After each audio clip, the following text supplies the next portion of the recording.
ગઈ તારીખ 7 ફેબ્રુઆરી 2026ના રોજ રાજકોટ મધ્યસ્થ જેલના પાકા કેદી પ્રદીપભાઈ ખોડાભાઈ ડાવેરાનાઓને નામદાર ગોંડલ કોર્ટમાં મુદત હોય રાજકોટ ગ્રામ્ય જિલ્લા હેડક્વાર્ટરથી હથિયારધારી ગાર્ડ સાથે એમની મુદતે હાજર રખાવેલા. મુદત પૂર્ણ થતાં તેઓ રામધણી હોટલ ખાતે જમવા માટે ઊભા રહેલા, જ્યાં પ્રદીપના ભાઈ સંદીપ દ્વારા તેમને એક 4 વ્હીલ ગાડીમાં ભગાડી જવામાં આવેલા, જે અનુસંધાને ગોંડલ તાલુકા પોલીસ સ્ટેશનમાં ગુનો દાખલ કરવામાં આવેલો. સદરનો આરોપી પ્રદીપ ખોડાભાઈ ડાવેરા રાજકોટ શહેરમાં સન 2017થી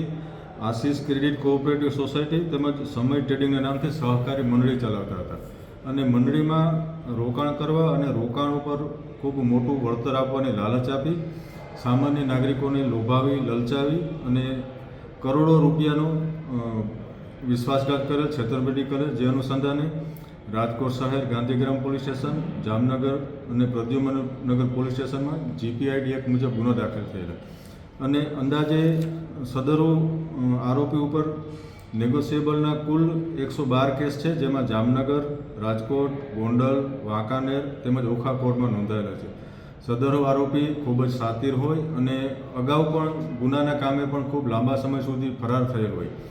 મહેરબાન પોલીસ મહાનિરીક્ષક શ્રી અશોક કુમાર સાહેબ તેમજ રાજકોટ જિલ્લા પોલીસ અધિક્ષક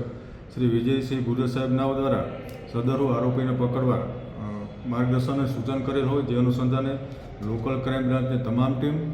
છેલ્લા 20 દિવસથી આની પાછળ સતત વોચમાં રહેલ અને